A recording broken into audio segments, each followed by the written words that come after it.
2, 3, 4, 5. Another toes, another leg. 1, 2, 3, 4, 5. Okay, let's draw a house. You know how to draw a house? Yeah? Okay. I'll do first, then you follow me. Okay, you draw a triangle. You draw a triangle here. Draw triangle. You know what is a triangle? Hold the pencil. Okay. Draw triangle like this. Oh, Gretch, come on here. Here, you draw triangle here. 1. Harder. Next 2. Then close. Close here, para dili makasunod ang ilaga. Close. Very good. Next, we'll do the square. 1, 2, standing line, and 1 sleeping line. Okay, 2 standing line, 1 and 2. Then sleeping line. Okay, that's right. Oh yeah, 1 sleeping line. 1 sleeping line.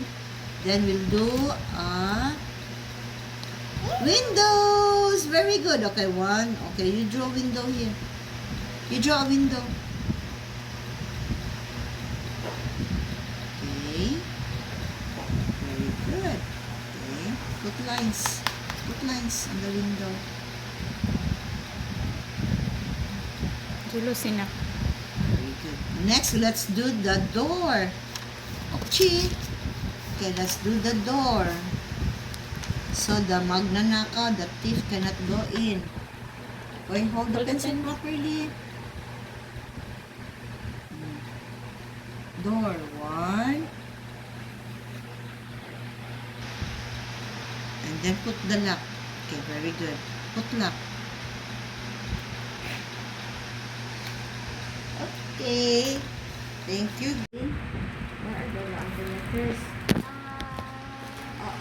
You use it already.